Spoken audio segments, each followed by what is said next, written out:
21, 6'6". Hello, everyone, and welcome to Day 2 of the 2014 Phenom National High School Showcase. Phenom Hoops National High School Showcase here on Netcast Sports, brought to you by Netcast Sports and the SUV Sports Utility Vehicle. I am Marcus Shockley with Netcast Sports, and joining me on this morning's broadcast is my good friend James Blackburn. James, welcome to the broadcast. All right, good to be here again, Marcus. Day 2 of some, should be a good long day of hoops. Yeah, we had some outstanding games yesterday, including Oak Hill. My favorite game yesterday was probably Huntington Prep versus Providence Day, but I really enjoyed watching Quality Education storm back from 14 points down to win their game, and actually ended up winning easily. But let's get into this game. Gaston Day versus Mount Zion. Mount Zion in the home whites and Gaston Day in the dark blue. Just underway after the tip here. And Gaston Day missing a couple of starters, and we'll get to that in just a minute. First score by Nate Hinton, number 10, 6'4" sophomore. And the first thing I noticed here, Marcus, is yesterday a lot of the games you saw a lot of pressure defense by the man-to-man, and I see Gaston Day here. They're playing sort of a pack line defense, kind of, a little soft man-to-man, trying to make them shoot the ball a little bit early on to see what they could do, but forcing everything to the sidelines, nothing middle.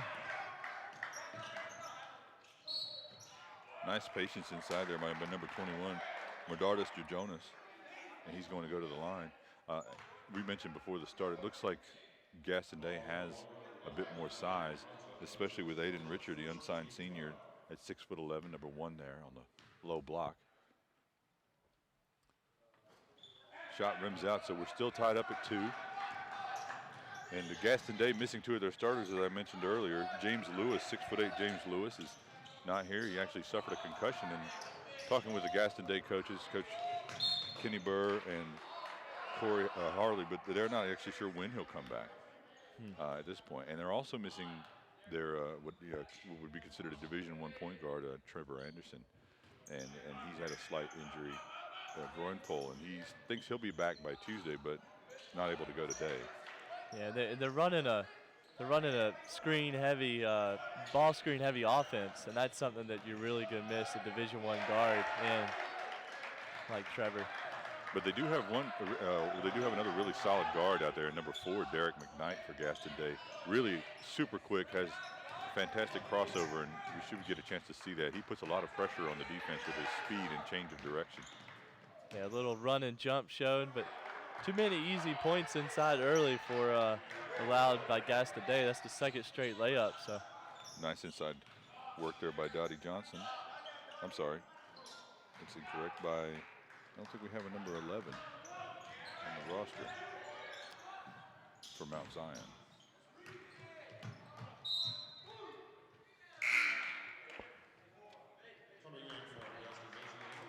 Some early substitutions here by Gaston Day.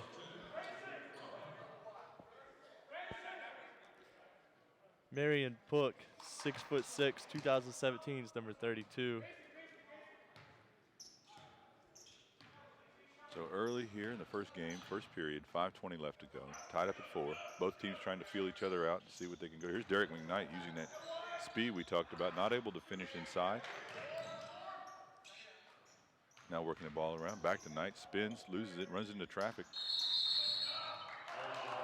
Yeah, I like that set they just had out, pulled out there too. They pulled the horn set, and that's how McKnight got the layup. Couldn't get it to fall, but he's attacking the rim early. It's good to see. A good defense there by Jamal Satterfield. Now he kicks it out to number 12, Bradley Pierce. Pierce goes all the way, and they're going to call a block under the basket. And that's something that you could see called differently this year, I think, with the rule emphasis. Maybe 2 years ago that would have been a charge, and now they're saying if a player's in the air, you can't slide underneath him to take the charge. You've got to allow him to continue his motion, or that's going to be a blocking foul. So I don't want to open up a can of worms, but there's so much discussion about the charge and block call now in basketball. It's become its own set of rules by itself. Yeah, and I wouldn't be surprised to eventually see a charge circle possibly at the high school ranks. It made its way from the NBA down to the college ranks. So shot no good by Derek McKnight. McKnight's showing a lot of aggression here, trying to score the ball early for Gaston. It's a good no call there. Good scramble. A little too tough for him to catch, but I mean, down on this end, I mean, I like these officials the way they're calling it here early. I mean, the guy had his hands straight up, and you're entitled to your space as a defender if you don't go over top. And sometimes you don't see that called right at the high school level. Yeah, it's sort of a judgment call, and it shouldn't be. That time it looked like Book maybe put his arms down a little bit, and that's why they called it that time. But looks like we've got a very experienced crew. I remember some of these guys reffing my games, Marcus, 10 years ago when I played high school ball. So. Do you go down there and complain about calls they made on you back when you were playing? I don't remember any of those calls. I don't know if I was on the floor to get calls. So you're saying you fouled a lot, and it was warranted. Second shot off the front of the rim there. There it is again. A great example of that is, you know, that was another judgment call, and that might be his. That's his second foul back to back. We see Aiden Richard come in probably to replace him, but you know, a game like this, Marcus, where there's nobody in the stands, you know, you've got scouts and coaches here. It's kind of an awkward, you know, a little different feeling, I'm sure, for the high school kids. I mean, yeah, and we haven't got our full contingent of scouts here yet, but we no doubt will. Yesterday we had over 20 high school and college scouts in here, plus several college teams. Probably a few less because it was the opening day of college basketball, but you know, and then the kids know some of these video guys like Ball is Life. They're here in the building. It's an empty gym, and it's kind of tough for them, you know. So. Well, there's more scouts and college coaches here than fans. Yeah, and that'll change as the day goes on. This is the early game of the day. Yeah. Big block by Aiden Richard, the 6'11" unsigned senior. Derek McKnight cutting to the basket, not able to finish, but as you said, showing a lot of aggression. Yeah, I mean, he hasn't been able to get some of these shots to fall, but I do like, you know, his energy coming out early, trying to score the ball, and these shots are good fall for him. Nate Hinton, he gets to the rim, but not able to score. So right now, Gaston Day still trailing by 3 with 3:28 left in the first period. And I like what I see so far from Nate Hinton, 6'4", 2018 player, number 10. He's got excellent length on the wing, showing that he can knock down the jumper and, you know, get to the rim. So I like what I see from him so far. Yeah, he's a great slashing small forward and young. I think he's only a sophomore. Yeah, 2018 player. So. And getting back to the college coaches, Marcus, yesterday was opening day. There was over 150 Division I games, so there's only a few, but I look to see that number of college coaches really rise today. Yeah, and a lot of coaches have told me that they want to watch the replays from yesterday, and we've noticed several hundred more views just overnight from the games. The replays are all available on Netcast Sports, and this is brought to you by Netcast Sports and the Sports Utility Vehicle today. But all of those games are already on replay, and all of the games live today. Probably tuned in to hear my my genius tips and suggestions. I've heard several college coaches ask me to take you off the broadcast. And they didn't even watch the game. I don't like that guy. I'm just kidding. James and I are old friends, so I hope nobody out there takes this seriously. Certainly not me. Now, I like the pace so far for both teams. You know, you've seen several missed layups, but I think that's part of that is, you know, these kids probably had to get up super early this morning. The game started right on time at 10:30. You know, these guys are used to playing high school games at 7 p.m., not at 10:30 a.m. Both of these teams are about 2 hours away, a little over 2 hours away from where they had to come through, you know, far enough away where they can drive it in the morning, but they were up early this morning getting to this game. Definitely. Probably sleeping on the bus. Yeah. And it's gonna take a quarter or so to get these guys loose, but I see the legendary scout Mike Talbot is in the building now, as well as Atlanta area scout Justin Young and Virginia area scout Corey Pegram from Vantage Hoops. Nice feed underneath.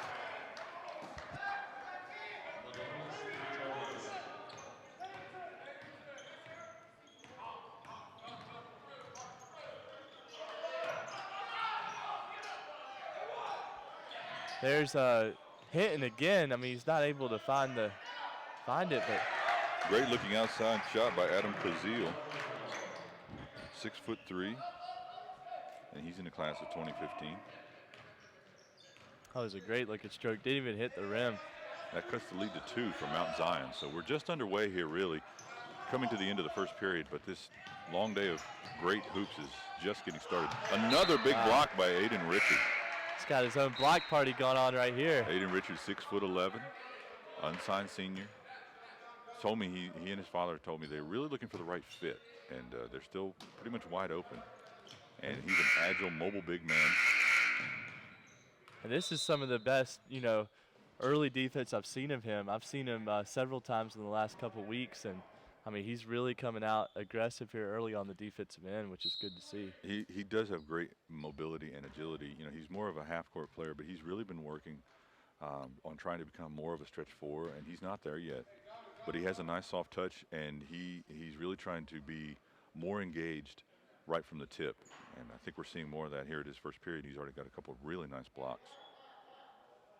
And the next step for a guy his size as a shot blocker is to keep those blocks in play. Absolutely. You'd like him to see him block them down, but keep them in play, like you said. But well, they're tough angles. I mean, he's not really blocking it up court. He's blocking it to the side, which is harder to keep in play. But looks like we've got an issue with the clock. We had several times yesterday, either with foul count or maybe a technical foul. it looks like we've got a technical foul on. Not sure who. We need to get someone down there on the floor to give us a direct link. It reminds me of the 76ers game last night. They had a chance of their first win, and Brett, their head coach, got a technical foul at the end of the game, costed the game. It was. Right now the Sixers are an easy target, but living here in North Carolina, it's not. It's kind of tough for us to make fun knowing how bad the Bobcats were just a few years ago, where we were struggling to get. Very true. Not even double-digit wins for the season, so. Well, the Hornets got a great road win last night against the Suns. Yeah, we've got the Hornets back now. No Bobcats anymore. Yeah, but you'll see guys today. They're forcing everything to the sideline, and forcing jump shots, which is good to see. Gaston Day just played last night. They did get the win over Westchester, but this is back-to-back. And Aiden affected that shot right there. I mean, he didn't get the block, but I think they ought to give half blocks, Marcus, for a shots affected. Sort of like half sacks. Half sacks. And also half assist. If you pass the guy the ball and he misses a layup, why shouldn't you get, criticized for that? I'm not sure if I can get behind the half assist, but the half block, I think maybe I could get behind. It's kind of like a pass defense play. Yeah, see a little bit of run and jump right here. Guys today's could pick up full court man and see number 11 or number 15 possibly go and run and jump. 40 seconds left to play, and Mount Zion still with that 3-point lead. Moving the ball around.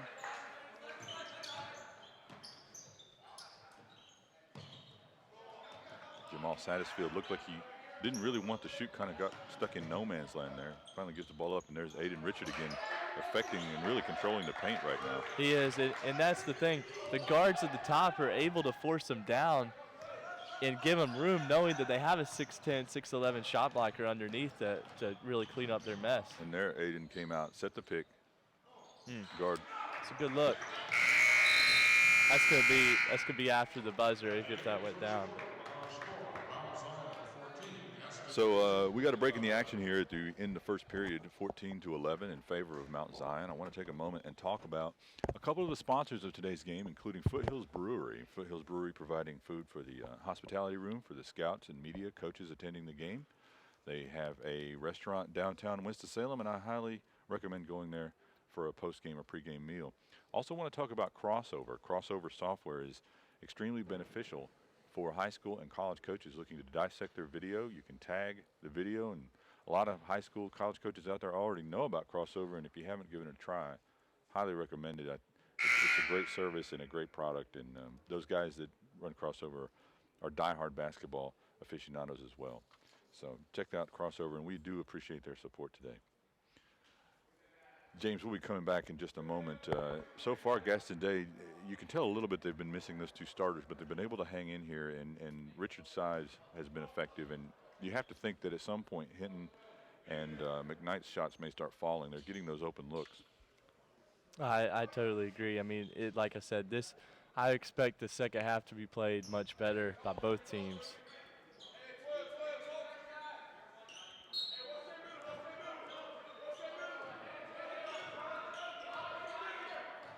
We're back now, second period. And that's an over and back from Mount Zion. Gaston Day, Nate Hinton and Derek McKnight jumped out there and swarmed with the double team. Sort of sprang that and got the turnover. Mm-hmm. McKnight down to Hinton. Hinton steps back behind the three-point line, but his shot is short. Goes after his own rebound, not able to get it. Corralled. And you could tell he'd rather drive that ball than shoot it. I mean, he has a little bit of a fade in his shot that's unneeded, but I love his on-ball defense here. Great shot effect right there. It gets Great out. look ahead by McKnight, and not able to hold on to it is Adam Kazil. Might have our first Shaq to the full candidate right there. You have to keep track of those. Surprised number 15 didn't just run to the three-point line. For him, a three-pointer is like a layup with that stroke he has. Yeah, but I think McKnight that was a great look-ahead pass, and I don't want to overlook that. Oh, it was, yeah. Following this game at noon, we'll have Kennedy Charter versus Victory Christian. We saw Victory Christian yesterday, but Kennedy Charter will be the first time we see them in this tournament. Still a three-point lead for Mount Zion, working the ball around. That's a good open look right there. And the three-pointer falls.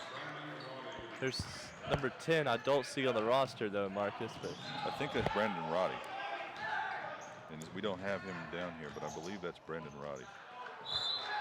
We're going to get an early timeout from Coach Kenny Burr. He's unhappy with his transition defense right there for Gaston Day. That could be some tired legs from last night.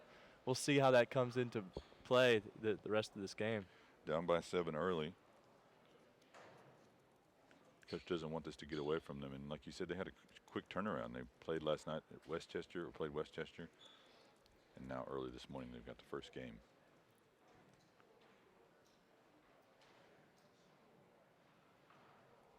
For those of you who want to keep up with today's action, you can follow Netcast Sports on Twitter at Netcast Sports. You can follow myself on Twitter at M_Shockley. You can follow James Blackburn on Twitter at JamesJr21. We scout the area, both of us, and we'll tweet out as much as we can about the players that we see, especially tweet out replay links and things like that. But Netcast Sports and, of course, the SUV vehicle producing today's broadcast.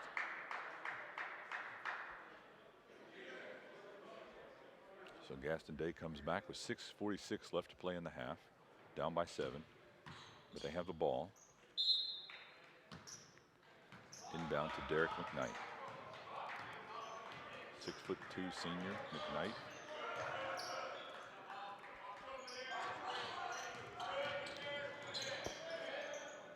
Good ball movement here for Gaston Day early. They haven't really forced a lot of shots. That's a strong take by McKnight. Yeah, Nate Hinton came out and set the screen for McKnight, and McKnight went to his left, didn't use the screen, but probably more of a decoy, but was able to get inside and draw the foul. Inbound to Nate Hinton.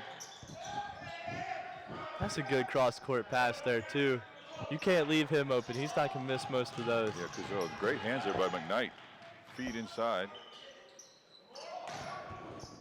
Good now pass. Hinton gets it back and he finishes, and that's going to cut the lead down to 6, 19-13 with 6:09 left to play. A nice half-court set there by Gaston Day.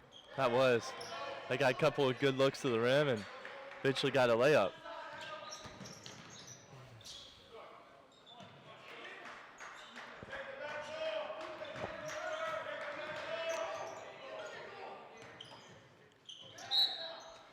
Going to draw the foul on Hayden Rich, and that's a case where he should have tried to maybe just hold his ground a little more.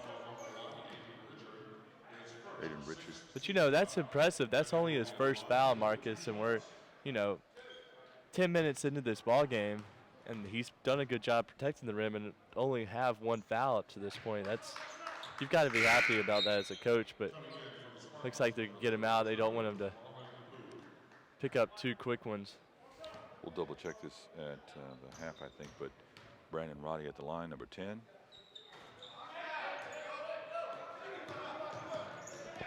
Derek McKnight gets a step on Roddy and goes coast to coast, but not able to finish, gets his own rebound, goes back up, and he draws the foul.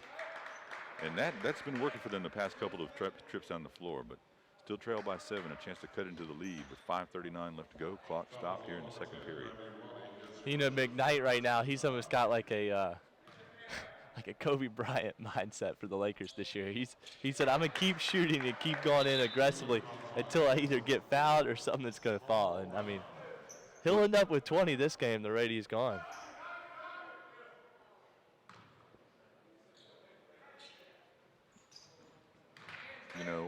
We've been talking about Aiden Richard here, and there's been several big men, unsigned big men in yesterday's action and today's action that colleges who are looking for big men really need to be active on several of these guys. I totally agree. I mean, guys, 6'10" players do not grow on trees. Let's say that St. Louis Christian in particular has 4 Division I big men on their roster and four unsigned Division I big men. Yes. More importantly. And right now, Mount Zion's just controlling the boards with Aiden out. You could clearly, he's clearly missed. McKnight. Kazeel, that shot does look good, not falling for him there the past couple of times. But the fact that as a college coach, I mean, he's a right-hander and he just did a step back. Most of the time it's more natural as a right-hander to go to their left to do a step back. He went to his right and did a step back, which is just kind of impressive. I mean, solid footwork there shown.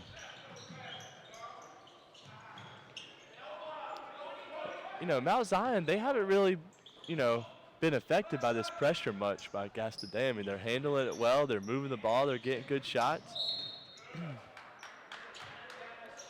One would look at this game right now, and neither team's been able to really, they've got a 7-point lead, but you wouldn't look at them and say, they're really dominating the game.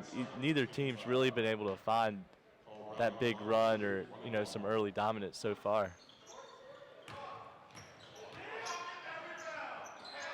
But right now they're just controlling the paint, second chance points.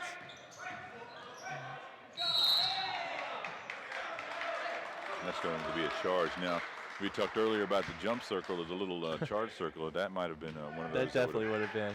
That was he was underneath the basket when he took that charge. And the crazy thing is that call was no different than the call in the first quarter. In my eyes from here, but obviously in the ref's eyes they saw it different. But it's good defense right there. Marlon Pook, number 32, 6'6" player for Gaston Day in now, trying to get some size back on the floor for Gaston Day. Mount Zion scrambling, comes up with the ball. Nice off the backward there by Bradley Pierce. And I would think you would see Aiden Richard, return to the ball game here shortly, at least at some point in this quarter, because ever since he's been on the bench, Marcus, they've gone on a big run. To 9 now, and that's going to be a traveling call. But Kenny Burr working with a shortened bench, so maybe he's trying to manage the minutes of his players. I'll volunteer my services if he wants it. If he's got an extra. Well, they need people that can actually get some minutes on their team.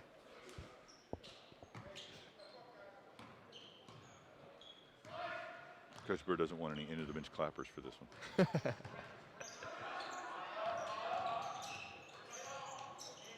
Gaston Day working the ball. Derek McKnight, been a one-man army here. Well, that time he does a great job sometimes of turning down the screen.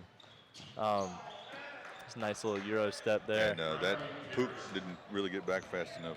Bradley Pierce on that one. Yeah, Pierce with a nice drive. Marlon Pook kind of caught napping there on defense, and that's going to get Aiden Richard back up. I don't think the Gaston Day coach is very happy at all with the defense. So they're going to bring back in the 6'11" senior.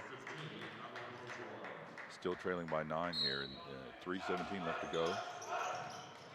Inside to Richard, and nice finish right away. Immediate impact. That cuts the lead to 7. Richard has really soft touch around the basket.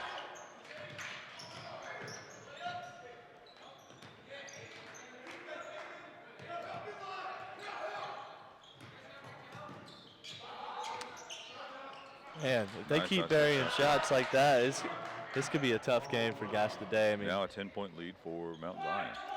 they're doing a great job of driving, kicking. I mean, those are good shots right there.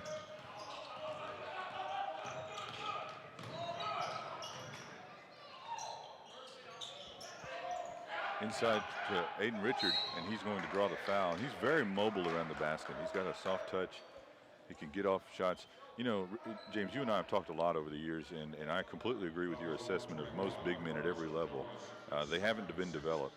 And one of the things you can say is if you can just develop a go-to move and a counter move, you'll be far and away better than most of the guys you play against. And here's the thing about Aiden Richard, even though he's still got some work to do defensively and some of the other things, but overall, he's got more than a go-to move and a counter move. He's got multiple moves on the offensive end. So a lot of coaches, they look for guys who want guys who run up and down a transition, and I wouldn't qualify him as high motor or low motor, but he's better in the half court. But he's definitely got a lot of natural ability around the basket and just great hands. Yeah, and a player of his size, I mean, if you've got a good big man coach, he could continue to improve, continue to add muscle and get better. But here he is defending on the block. Word of God, getting the ball around. Good awareness by the Word of God players here. I'm sorry, not Word of God, though. Mount Zion. That's a big three right there by Madaris Chadrunas, 6'6", number 21. You know, that's what they want to do is spread Richardson out, or Aiden out, to guard on the three-point line. That's the first three he's taken. Nice defensive recovery there. Ill-advised shot, but there's Aiden Richard with the putback. Cuts the lead back to 8. Or to 10. And right now, if you're Coach Kenny Bird, you know, if you could get in out of this half in single digits, you've got to be extremely pleased. Well, a minute 47, I would say might want to use the quality education flurry that they had yesterday. They were down by 12 or so just a minute or so before the half, and then cut it down to 5, and then ended up winning that game by 17 points. Well, I don't know the free throw numbers right now, but I would come out and say that Gas today has been out free throwed here early by Mount Zion. You know, the foul count's pretty even. It's 8-6, but that's Gas today with the 8 fouls. And I wouldn't be surprised to see them possibly play Aiden about another minute and then try to pull him out of the game. You don't want him to pick up another foul right before the halftime. But yeah. It's like the trainer might be attending to number 2 possibly for Gas today. Number 20 on Gaston Day is actually misnamed on our roster here, but that's Ben Barger, who just came into the game, 6'3", junior. It's a really soft touch right there for Adam Kazoy. That's a great crossover move. Bradley Pierce has really played well here this first half. Yeah, he's had a really solid game, and Aiden Richard wasn't able to corral that. Ended up stepping on the baseline. You know, one thing about Gaston Day repeatedly, they're pushing that break, and sometimes they need to slow it up. It looks like they're trying to take advantage of the defense being being sort of out of position, but the defense for Mount Zion is getting back quickly. They're a smaller team, and they're getting back very fast. Exactly.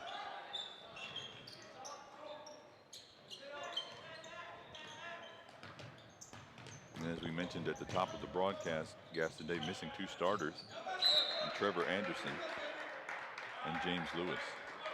And you know, when you have Trevor Anderson on your team, you're able to slide McKnight to the combo or to the 2-guard spot and kind of bump everybody up, and I think that'll make him a better team. McKnight's, you know, so aggressive scoring the ball, but he's almost a better playmaker for himself. You know, he's more of a natural too. So that's definitely something to keep an eye on. Well, they lose scoring. Oh, I looked like tough he call. kept his pivot foot down, but Yeah. yeah, Anderson and Knight are both strong scorers, and that makes it tougher to guard when they're both in the game. And then they're missing Lewis, who's their top scorer right now, is 6'8", and he adds that size in there with Richard. He can play off at the power forward position. Now we've got a call on the other end. That might be a makeup call. Yeah, I mean, and you know, in high school, these players are in high school, Marcus, and they call the travels and everything so tight, and then you see at the pro level, they're pros, and you see them call it so loose. You know, it should be almost the opposite. Yeah, but I don't like the carrying of the ball I see sometimes at the pro level and even at the college level. At college level as well. I mean, but you see these guys in high school. You know, they call it all the time. They pump fake and they put it on the floor, and you know, a lot of time they'll call that, but it's so quick. I mean, I don't understand how the referees see that sometimes, and I don't know why they just won't let it go. Junior Dottie Johnson to the line, 6-foot guard for Gaston Day, trying to cut into that lead. Right now it's 14 points, so Gaston Day's got to come up with some answers here at halftime. 31.9 seconds left in the half. Yeah, I'm not sure, you know, how they're going to manufacture some of these points, but they're going to have to definitely make the adjustments more on the defensive end, I would say, than on the offensive end in the second half. Looks like it got another college coach coming down. Media row's starting to fill up here. Rob Harrington from Scout.com just walked by and said hello.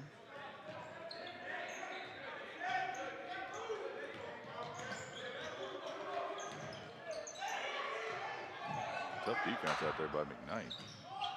Wow, and they just continue to make it rain from three-point line. I mean, Brandon Roddy's always been a solid three-point shooter, and he's showing it right there. And McKnight's shot is short. Yeah. A little quick there with that, but you know, running out of time here. So we're down to the last second. Up, scoop, no good, and that's going to wrap up the first half, 39-23 in favor of Mount Sinai. We'll be back after the break.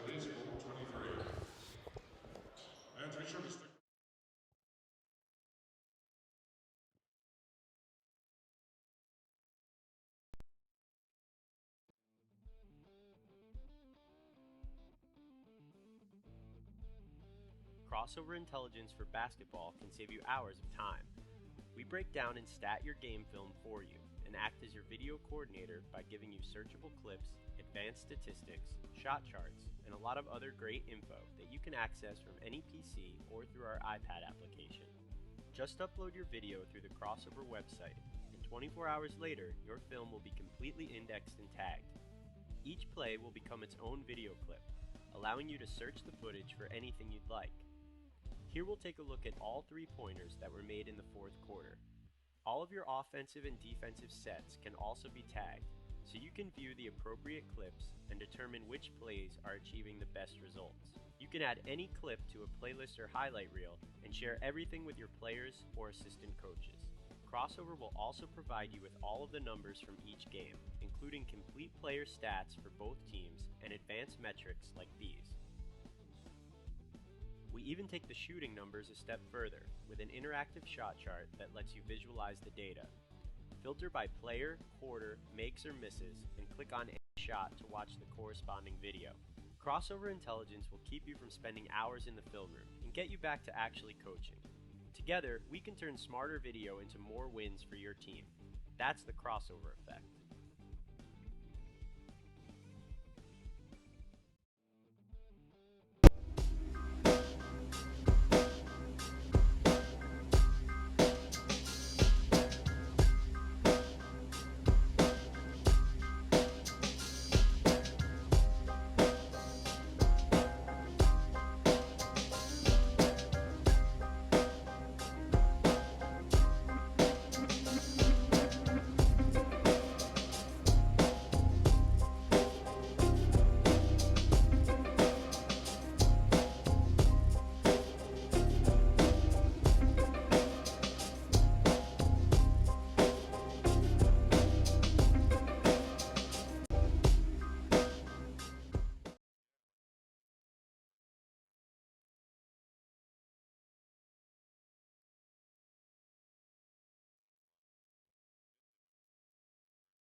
Hello, everyone. We're back here for the second half of the first game of the day between Gaston Day and Mount Zion. Mount Zion in the home whites and leading 39-23 over Gaston Day, who are in the in the way blues.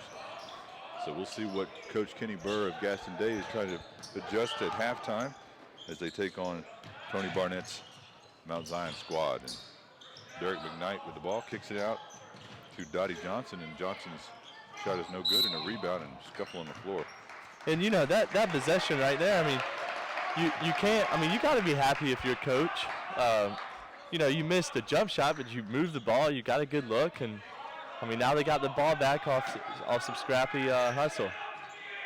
Nice feed inside to Aiden Richard, and I think that play is there pretty often on those inbounds. It his is. Size and his touch with the ball. Well, that was a little screen the screener action, Marcus. One of my favorite plays, screen the screener.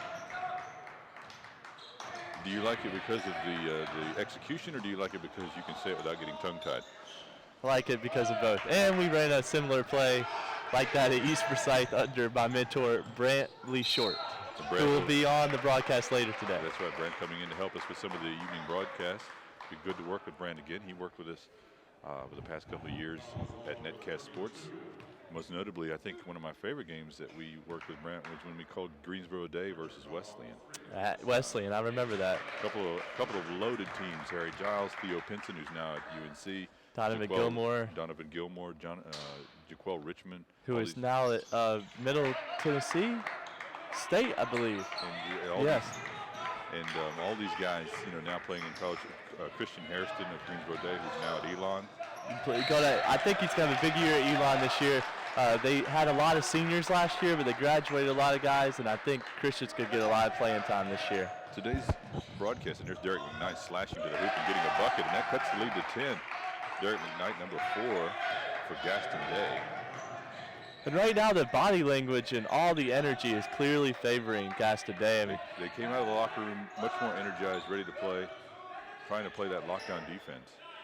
You see their coach engaged. You see everybody engaged. Mount Zion, you just don't see as engaged. But, you know, it's good to note, too, both of these teams only have 8 players in uniform, which is, you know, that's a smaller high school team. We mentioned at the top of the broadcast, at least for Gaston Day, they're missing 2 of their starters, including their top scorer. And looked dangerously close to a goaltending call, but it was. But Gaston Day missing their leading scorer. Another big block by Aiden Richard. Just in that time, he did what you had told him to do, which is keep it in play. He did. That was very impressive. That's at least 3 blocks in this game for Richard. That's a 3 and probably about 3 or 4 more that he's effective, which in my count are half blocks, so we'll give him 5. I'd like to point out that James Blackburn is not the official stat keeper, and that he's trying to implement a new system of half blocks and half assists. I definitely want to go with the half assist because, you know, me passing the ball as little as I do, when somebody messes up my assist, I want to get that accounted for. So you don't like blown layups messing up your assist? No, or blown jump shots. Aiden Richard affecting that shot. Not able to get the block, but he's really bothering those guards as they drive. Nice he shot. Was close to getting that one, but just a really quick layup. Good pass there. And quick timeout. Timeout by Mount Zion. They still lead 41-29. They've been in control of this game for most of the game. So like the energy that Gaston Day has come out with. Today's event is being brought to you live all day on Netcast Sports. You can go to netcastsports.com and watch all of the games. Today's event organized by Phenom Hoops. You can visit phenomhoopreport.com for all their scouting reports and upcoming events. Today's event is being brought in partnership with the SUV Sports Utility Vehicle. You can follow SUV on Twitter at SUVTV or at the SUV Pickle, Sports Utility Vehicle. You know you're big time when you have 2 Twitter. We only have one, and that's Netcast Sports, but we would like to grow that, so maybe we'll look into getting another one. But definitely follow SUV. I really like working with them and really appreciate their support in today's broadcast. It's allowed us to produce a high-quality broadcast. All the replays are available from yesterday, and all live today, and then replays for tomorrow. So replays is right after the game. So. And I see it looks like Davidson County Community College coach is down there talking to Star Hoopers, they're probably conversing about a few players in this game. Yeah, Mike Talbot of Star Hoopers, one of my favorite scouts in the area, somebody who I highly respect. Wide open, here's Hinton. And he scores and draws a foul, and that's going to help a long way. If he can sink this three-pointer, that's going to be cutting into the lead. They've cut it to 8 now, and this will cut it to 7 if he can hit this shot. So you called it, James. They've come out ready to play this second half.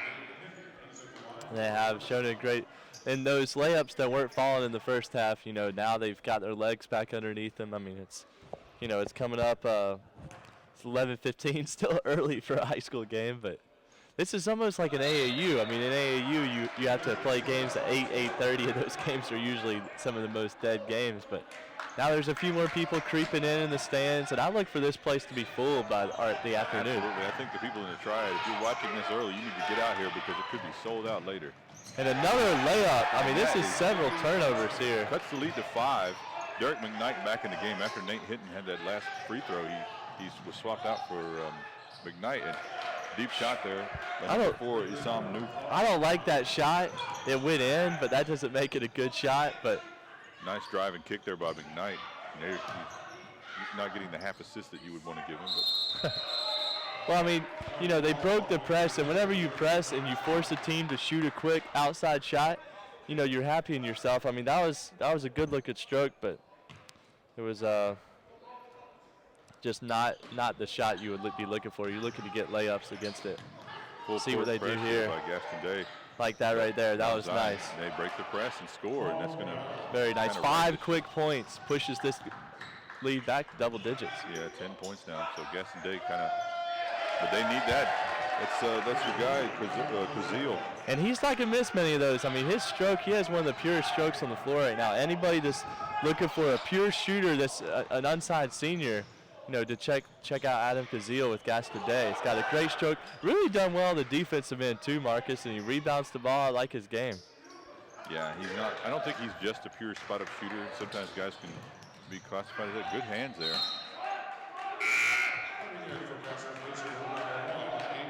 And Aiden Richard, the 6'11 senior, back into the game. He's been effective for Gaston Day in this one. And I love big men that block shots. I mean, it's just you don't see a lot of bigs blocking any shots anymore. And Aiden is one of the best I've seen today. Derek McKnight driving, kicking. Now Gaston Day looking to work the ball around. Good passing right here. Probably could have waited a half second longer and for that pick to set up there before he got that shot off. And there's a foul on the floor. Dottie Johnson. That's going to send Bradley Pierce to the line. Bradley Pierce had an excellent first half. He did. I like his game.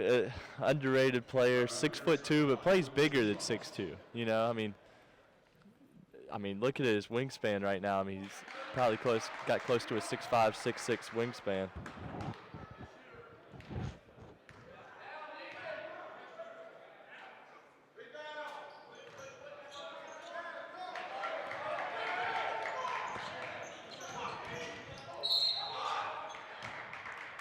That's what McKnight does best, is draw contact. Got a really strong frame, strong shoulders. And this is a good spot to get your points an easy way from the free throw line.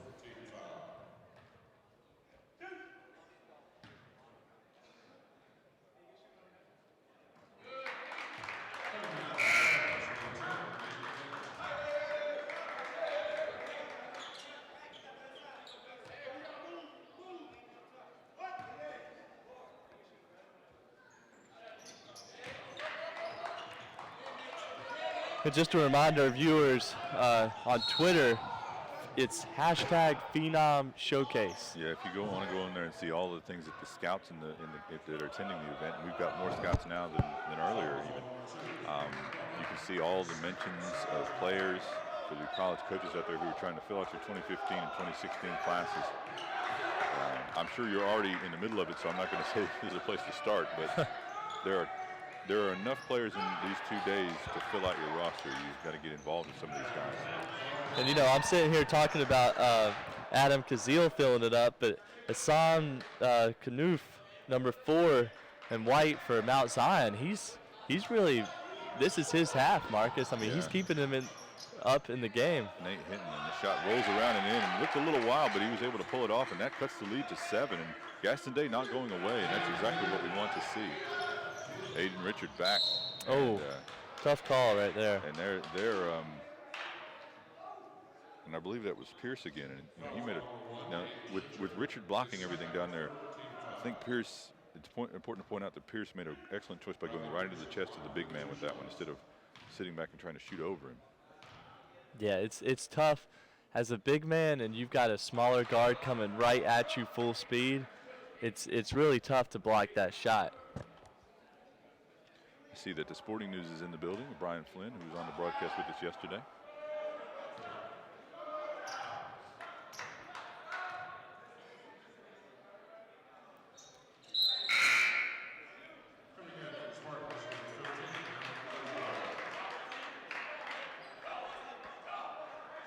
See the legendary Howard West in the stands, head coach here for Side Country Day. His team had the late game last night. Didn't have a great showing, but he's a great coach, and they've got a big test today, and that's going to be Oak Hill. Yeah, be interesting to see Corey Haynes play for Side Country Day. I saw him at the Phenom event last week, and the jamboree that they had, and really played well, and looks like he's added an inch or so. I agree with you. I thought he looked closer to 6'6", almost 6'7" now, but he's still listed at 6'5", but I think he's at least 6'6". Had a tough outing yesterday, really battling with those bigs last night, but it's gonna be in for another battle tonight. You know who really looked good for South Country Day, even in the loss, was KJ Henry, the freshman. Yeah, he's a tough kid. Attended Calvary Baptist a couple of years ago, made the transfer, plays football. He's actually a 3-sport athlete, plays football, baseball, and basketball. So Gaston Day over to Derek McKnight. Derek McKnight, he sold that one a little bit with the officials. So, Gaston Day hasn't really been able to get over that hump. They'd like to get it, down to a 2-possession game, and I know the coaches out there will admonish me for saying the number of possessions this early in the game, but that's really where they want to get it. They want to get it down to, 5-6 points, and always be in striking distance. This trying to manage the 8 to 12 point difference is not going to work, especially hitting here in the end of the third period. Well, unfortunately, there's no 10-point shots in basketball. There's Pierce in the open floor, and good hands there by Kazil. And one of the ways Mount Zion's been able to keep this lead is after they struggled early with the press, they've started to throw it to half court, and they've gotten multiple 2-on-1s, and they're capitalizing on most of those 2-on-1s. Yeah, they've really taken advantage of those transition buckets, much more so than Gaston Day. And you noticed how Gaston Day is defending the ball screen on the sideline. They're downing the ball screen, which a lot of people in the NBA called icing the ball screen.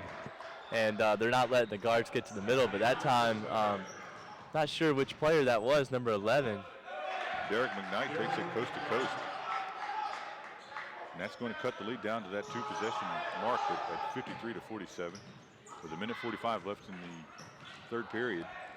And this could be tough. I know Rick Lewis and staff has been given a Player of the Game award to each team, and it's gonna be tough to see between McKnight and Aiden Richard. Both of those players I think have made a really good case for being Player of the Game for Gaston Day on the Mount Zion, and several players have also made adequate contributions. So it's gonna be interesting to see who gets that award as we're winding down the third quarter here. And some roster changes as Aiden Richard goes out and Derek McKnight goes out. Great pass. Gaston Day and feed inside him. And that's when I would say, you're killing my assist, son. You're killing my assist. I would want a half assist. Turn to the scorekeeper and say, make sure you give me my .5. And he would tell you there's no such thing. The D-League started last night, Marcus. And, I was talking about yesterday the start of the college basketball season. People forget about the D-League. There were some really high scores last night, 140s, 150s. If people like watching us on broadcast, they ought to check out the D-League action. Free every game. All the games are available on the D-League. And, it's a high level of basketball. I think it's really something that I think people will grow into. And I think the D-League has done a great job of developing talent for the NBA. It hasn't just become what people used to say, nice coast to coast there by Nate and Hinton. But about the old CBA, people used to refer to it as a veterans league, an over-the-hill league, and that's definitely not the case with the D-League. Yeah. Nate Hinton right there, he got the coast-to-coast bucket, and then he was able to jump in and defend the inbounds and force the timeout. So we got a timeout on the floor, and Gaston Day has cut it down to 4 points off that score by Hinton. And we're going to talk quickly about our sponsors once again. Today's event is sponsored, first of all, by Foothills Brewery, sponsoring the hospitality room and helping out cover some of the available refreshments for the coaches and attending media. And they also have a restaurant downtown in Winston-Salem, and I recommend you check it out.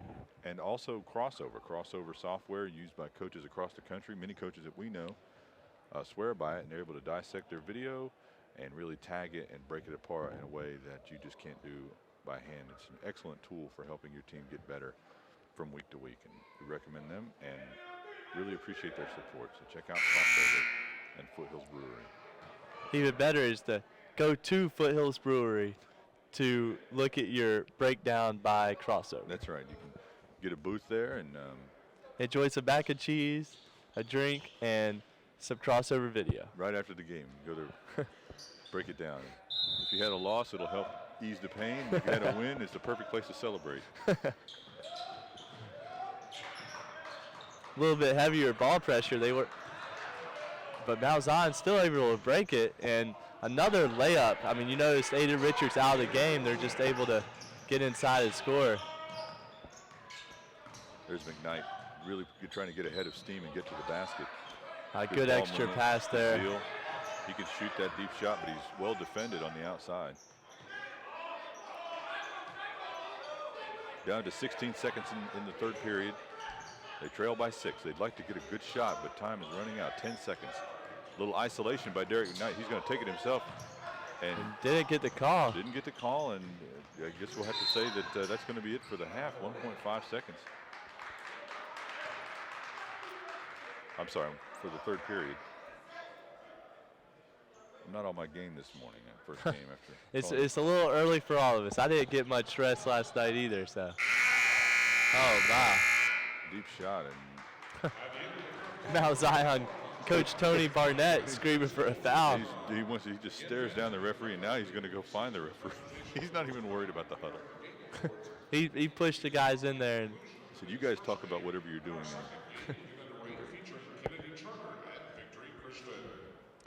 People forget. I mean, Mount Zion, the days of old, Tracy McGrady. I mean, produced numerous, one of the top schools in the nation there for a while. It's been a while since they had anybody to the level of McGrady there, but yeah, they are a team.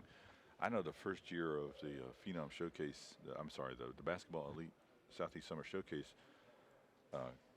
Coach Barnett brought down a few guys, and we had a couple of really nice, solid big men that he brought down that went on to play Division I basketball. And always a good spot. There's a few hotbeds of high school basketball talent in the country. New York, North Carolina is definitely one of them. Texas, Chicago, Seattle. They're just loaded, and of course California's got quite a bit as well. But if you love high school basketball and you like future college and pro prospects, this is definitely a place to come. Yeah, there's going to be a lot here today. So inbound to Derek McKnight with Gaston Day. So over to Dowdy Johnson, number 11. He tried to get it into Aiden Richard, but Richard was covered up. Now here's McKnight. He draws the foul on the outside as he slashes to his left to get to the basket. And that's the 8th team foul on Mount Zion, and Gaston Day's only fouled 4 times, so that's something to keep an eye on here. Is especially if Gaston Day can keep this game close. And Mount Zion's controlled this game almost from the tip.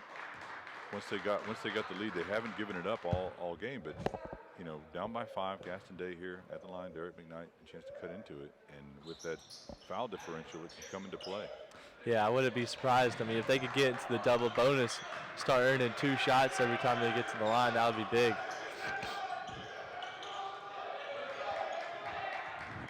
Good defensive intensity by Gaston Day. But another open 3. That's Brandon Roddy once again. Brandon Roddy's playing very well this game.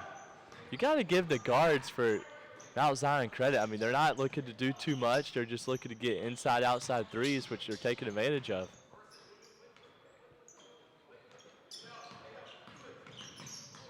And they're also doing a good job of defending the three-point line for, you know, of Gaston Day. They haven't allowed that many open shots. The angle on that entry pass they tried to throw to Aiden Richard on the basket was not good at all. I mean, I think that's, you're trying to throw it into the post, which is always a good idea, but not cross court into the post pass. No, it's tough to throw that pass. That's good defense right there by Richardson. Richard, no block, but definitely. He went straight up. A half block, I guess. Yeah. Yeah, they, you know, it's hard to throw an entry to the post even from the top. You want to get it on the same side, be able to throw a solid wraparound pass. Here he is again. They're good down the ball screen, which is nice because Richard's right there. That's a tough shot. Nice rebound by Dottie Johnson, and he's going to keep it. Looks like he's going to go up, but he finds Richard. Great find, and Richard really wanted to finish that play, but he's going to be going to the line. And I always respected players, Marcus, that wear long sleeves when they play basketball under their uniform. So is that a throwback? That is. I like that. If you've got the confidence to wear long sleeves when you play basketball, you're a good player. Nothing but net on the first free throw there by Aiden Richard. That's the way I scout players anyway. If they wear long sleeves, they're automatically Division I prospects. Yes. So you look for the latest sneaks and long sleeves. I just remember Gerald Wallace used to practice with the Bobcats with long sleeves, and if Wallace did it, then, you know. Well, you have insider information. I mean, you had worked with the Bobcats organization during that time and saw the practice attire.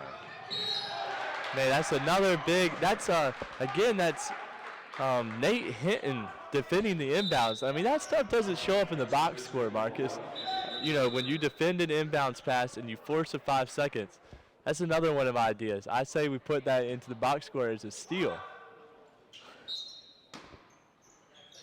Yeah, would you say a half steal? And there's Hinton. Yeah. So they decided to pay him back with an inbound play. Yeah, Hinton using his length to really active here, guarding out at the top at Pierce. And Pierce has been mostly quiet in this half. He has. But Hinton playing D. It's a good pass. But you know, Mount Zion not getting rattled, moving the ball around. They're not. That's another 3. That's Sam Newf at 5'10", yeah. Sam Newf, another big 3, and there it stretches the lead back out. And that's just bad defense right there. As a coach, you don't want to see that. Rare lapse there by Mount Zion, but here's Mount Zion pushing it up inside to Pierce, and you know, without Richard in the game, Pierce just hasn't. Seems like he just can't be stopped going right to the basket. Here's Hinton. Mount Zion recovered, but Hinton faked and then went inside. Oh. Ball all the way down and all the way back out for Hinton. So unlucky on that shot.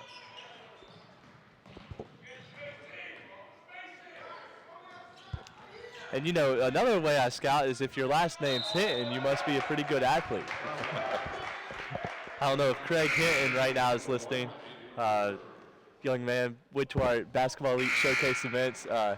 Undefeated is the slam dunk champ. He's playing at VMI right now. Yeah, Craig Hinton, great young man, personal friend of ours now. And we've known One him of the for several best, years. one of the best athletes we've ever seen.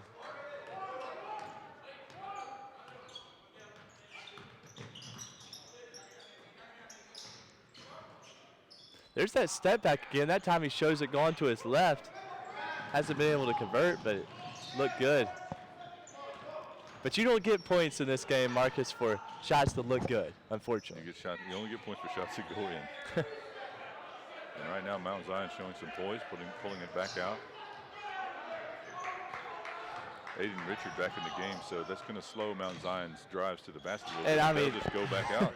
I mean, I don't. Brandon Roddy with another nice looking. My goodness, their three-point percentage right now is just through the roof. So we got a break in the action here. 5:03 left to go in the fourth period. 66-56 as Mount Zion has pushed that lead back out to 10.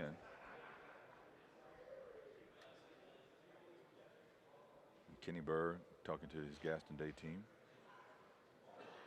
And on the other side, Tony Barnett of Mount Zion giving his team some instruction. I'm reading through my Twitter line here, Marcus. Kobe Bryant had the worst game of his career last night. 1 for 14 from the field and a loss to the San Antonio Spurs. Just in case anybody didn't get that update. So everyone out there that follows James Blackburn for their NBA updates, we're happy to keep you up to speed on what's going on in the NBA a day late. And I also would encourage you to actually watch maybe some of the television instead of listening to James Blackburn. James is plugged in. Good pass. That's a great pass. Nate Hinton, he's really playing well right now. Really high energy, high motor going after it right now. Trying to keep his team within striking distance. Mount Zion going the other way, and a rare turnover there for Bradley Pierce, number 12.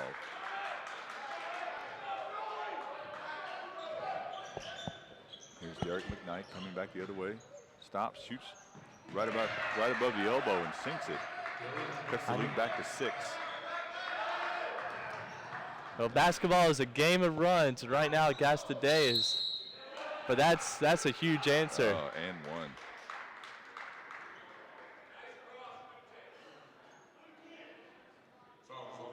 You know, it's really a tale of two different games right now. When Aiden Richard has to go to the bench, Mount Zion likes to push the ball right to the rim, and when he's in, they have to settle. But they've been able to adjust. They're like, we'll just basically take whatever you give us, and we'll make it work. And you got to give them credit. I mean, they're knocking down good shots. They're not forcing threes. They're taking open threes, inside-out threes. Absolutely.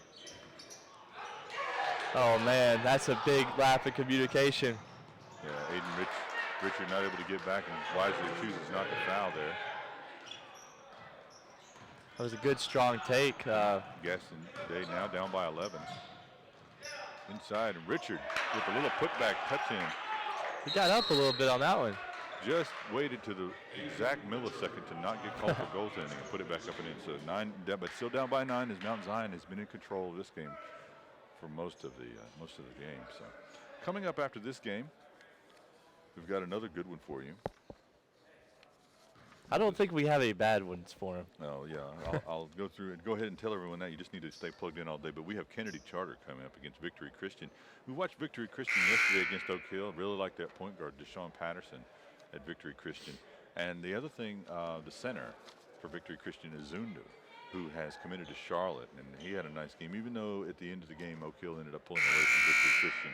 It was just too much for them to take. A couple of nice big men for Victory Christian, and the point guard, Deshaun Patterson, I thought had a spectacular game going against perhaps the most elite defender in the country, Terrence Phillips. And Terrence Phillips was always a solid player, but he's really come on this year. And even at Oak Hill, I would consider him to be under-recruited. Wow.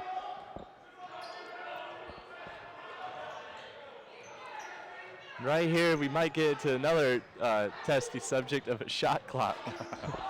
Yeah, yesterday we went back and forth. I think the color analysts kind of went back and forth. Some were in favor of it, some didn't want it.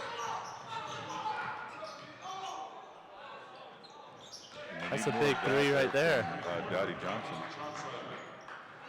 And again, another 2-on-1 for Mount Zion. That time they weren't able to convert, though. Pierce has been pretty consistent, but he wasn't able to finish that one there. Another deep outside shot, and that's good. And just like that, the three-point equalizer coming into play. And there goes my theory again. Every time you miss a layup on one end, you give up points on the other end. Yesterday we saw several missed dunks leading to points on the other end, and that time you saw a missed layup. Wide open shot for one of the best shooters on the floor, and Adam Kazil. That last shot, yeah, by Kazil, whose shot has looked good today. Here's Brandon Roddy with the ball, bringing it up. Yeah, every time he shoots it, you think it's gone in. Now over to Pierce. Back up to Roddy. Pierce has been solid all day. He wants to work against Kazil. Good pass. I like that Right extra now, pass Mount there. Zion is content to just try to work the ball around. Yeah, With great extra 2:35 passes. 2:35 left to go in a 5-point lead.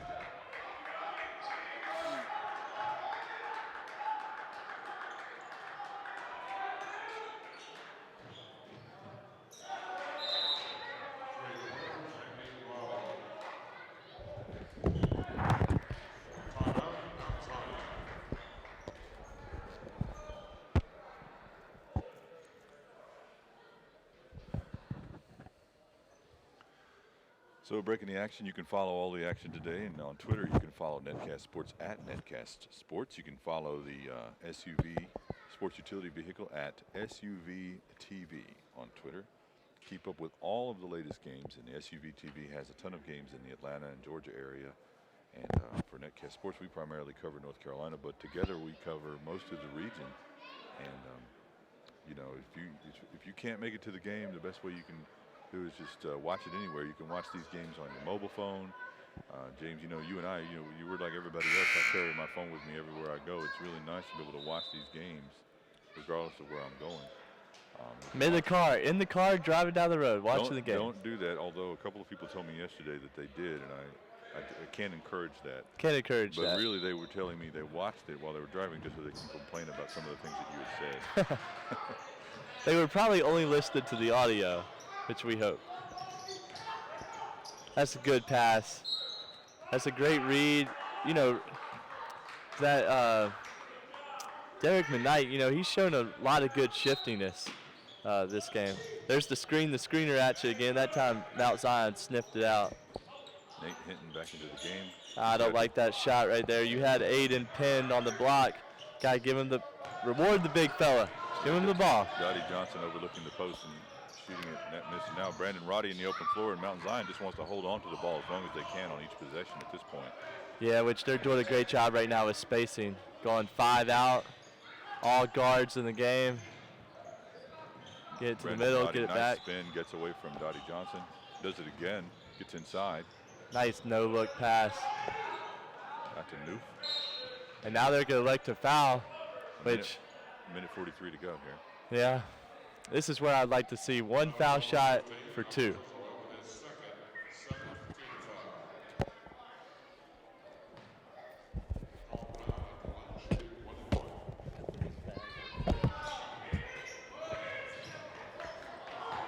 Derek McKnight in the open floor.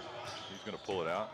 Looks like he may have had a foul, but gets away from the defender and shots up and no good. Nate Hinton got a hand on it, but not able to corral the rebound. And now here's Brandon Roddy. He's going to pull it up, and Hinton is going to be forced to foul in the open floor. Now, time becoming a major factor now for Gaston Day. Down by 8 with 1:27 to go.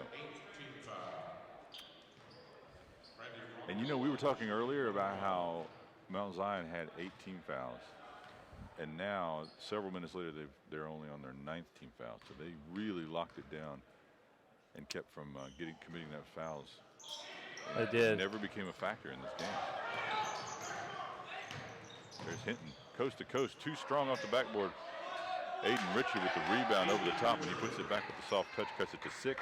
1:15 left to go, and here's Brandon Roddy in the open court, tries to get around Aiden Richard, does so. Nice Gets pass. it back to Bradley Pierce, and Pierce finishes it off.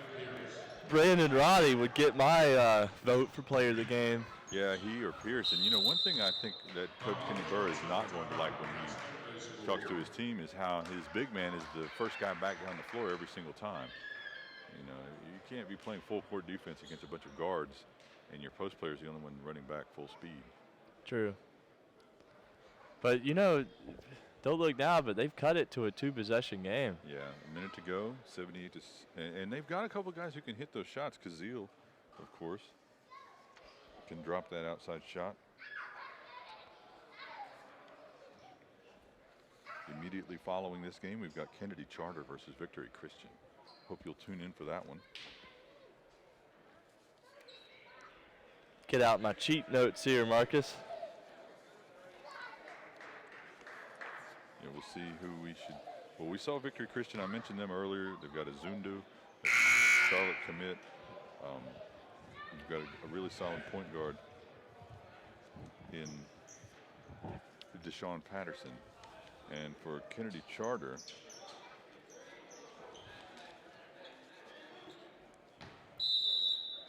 got several solid players. Isaiah Lowe is a player I really like for coming to start as a point guard. One of my favorite smart point guards. He's a senior, unsigned. Another unsigned senior. Yeah, it's a little tougher for the guards. You know, there's a little bit more of availability. But, you know, a lot of these big men, like we've talked about Aiden Richard a lot here today, but even some of the guys on St. Louis Christian and some of the guys we saw yesterday don't have a lot of offers. Yeah, I mean, I was talking to a coach just the other day, Marcus, that was still looking for a, a senior point guard. So there's still people looking. Aiden Richard padding his own stats there with a little offensive rebounds. And that's not what you want to do at Mount Zion at all. It's foul. Stop the clock, giving Gaston a chance to cut into this lead. It's about the best possible situation. Richard, a great free throw shooter. Another asset that he brings to the game as a big man.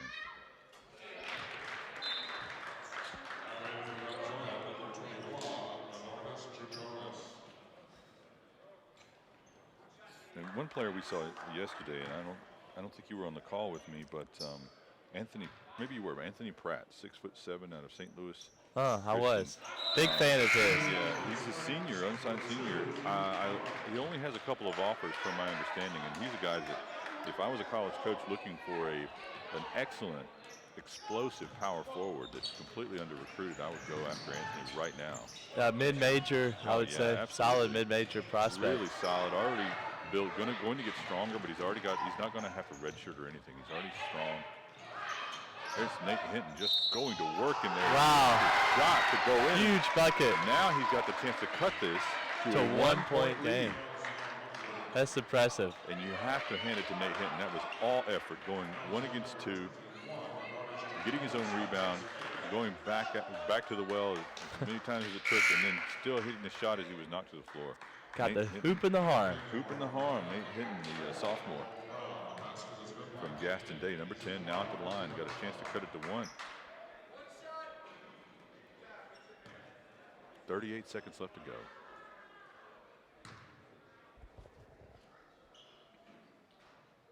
And he drills it. And Big now free throw. 1-point game.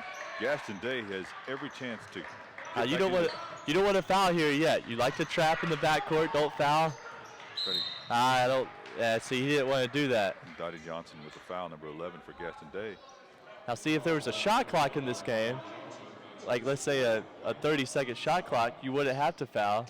You let it run down, play solid defense, get the ball back. But since this is North Carolina rules, we do. You would have to foul to have a chance. Esam Noof at the line, number 4. If he makes both of these, and that's gonna bring Aiden Richard back in for Gaston Day. If he makes both of these, you can have a 3-point game, which brings another discussion whether to foul or defend. Now we've got a lot of time, but he missed it. So and Bradley Pierce with a huge rebound and goes right back up and gets the foul. And Catch Kenny Burris cannot be happy with that lack of box out on the rebound. Yeah. But you still have a chance. You're still in this game. Right back where we were with very little time going off the clock, 30.2 seconds left. Shot's no good, so now. And somebody in the stands just shouted, "Box out, he can't shoot," is what the exact words were. And I'm sure the player heard that, and I'm going to bet he's going to make this one. Bradley Pierce uses all the rim, but he gets it in, and there's Aiden Richard. Gets the ball in, and Derek McKnight. You got to pass the ball. He's got to give it up. He's going to get caught in the backcourt. No, he beats the press on his own and finds. Wow. Shot by Kazil. Kazil, he could shoot the basketball. And that's a foul. I think a timeout on Mount Zion. Oh, I thought maybe it was a technical foul. My mistake. But 80-79, Gaston Day with the lead. 14 seconds left to go. Now, here's the thing. Mount Zion is no slouch. These are all older players, calm and confident. They've played well all game. So what do you think they're going to do here? I look for them to, they're going to go in, you first of all got to get the ball in bounds. I look for guys to stay, show some pressure like they normally did, take some time off the clock, but I look for either Brandon Rohde to really get a high screen and roll and probably bring out Aiden Richards, bring him out if he's in the game. It's going to be interesting to see if they have him in the game right here. If they do, I would go high screen and roll, bring him out, hopefully get a switch. You've got plenty of time on the clock. You could get it inside. If they collapse on you, knock out to one of your shooters, and I think there's plenty of options. I wouldn't be surprised at all to see Mount Zion get a clean look at the basket here. You're absolutely right. One thing Mount Zion's been able to do is if they've been able to beat the press. There's only been one defender back all day for Gaston Day. They haven't been able to show pressure and then collapse back. So here they've got to execute here without fouling. And interesting, Aiden Richards is not in the game, Marcus. They've been doing a little offense-defense move with Aiden Richards. Yeah. They don't want to get him in foul trouble on the defensive end. And they're going to have to go 94 feet here. So right here, he would be in on defense, but they don't want it. They were worried about him being pulled out on, defense. And this is really where they're missing. They've got their guards out there, Hinton and McKnight, but they're really missing Trevor Anderson. That would really give them an added burst of speed. Anderson is very fast. McKnight very fast. And so that's, right now, they've got the lead now, having come all the way back. They're trailing most of the game. There's 12 seconds left to go here. Soft pressure. Looks like we could go a 1-4 set, possibly. Take him off the dribble. Satterfield driving, shoots up, scores. Oh, wow. 2 seconds left to go. There was some time there that ran off the clock, at least a second.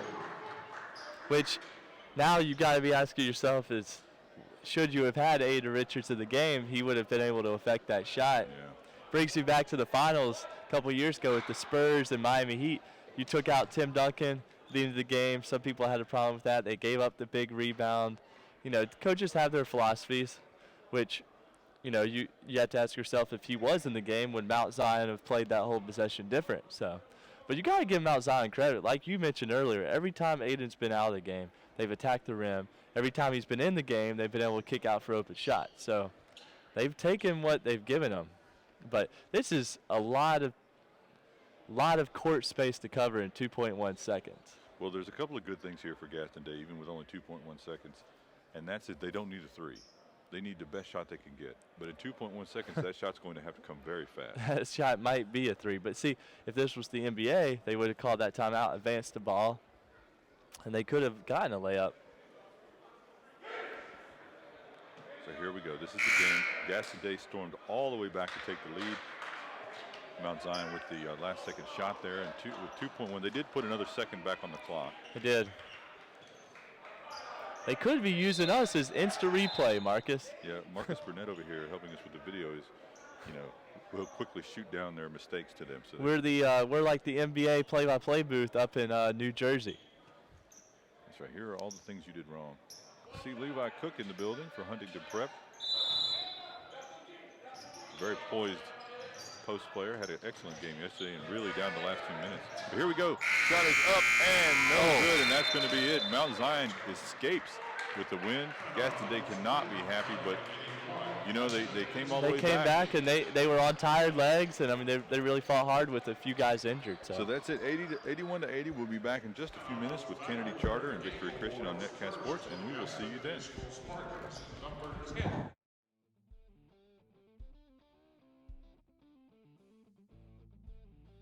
Crossover intelligence for basketball can save you hours of time.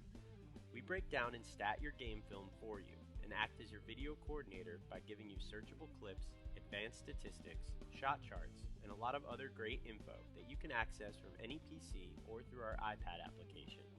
Just upload your video through the Crossover website, and 24 hours later, your film will be completely indexed and tagged. Each play will become its own video clip, allowing you to search the footage for anything you'd like. Here we'll take a look at all 3-pointers that were made in the fourth quarter. All of your offensive and defensive sets can also be tagged, so you can view the appropriate clips and determine which plays are achieving the best results. You can add any clip to a playlist or highlight reel and share everything with your players or assistant coaches. Crossover will also provide you with all of the numbers from each game, including complete player stats for both teams and advanced metrics like these. We even take the shooting numbers a step further with an interactive shot chart that lets you visualize the data. Filter by player, quarter, makes or misses, and click on any shot to watch the corresponding video. Crossover intelligence will keep you from spending hours in the film room and get you back to actually coaching. Together, we can turn smarter video into more wins for your team. That's the crossover effect.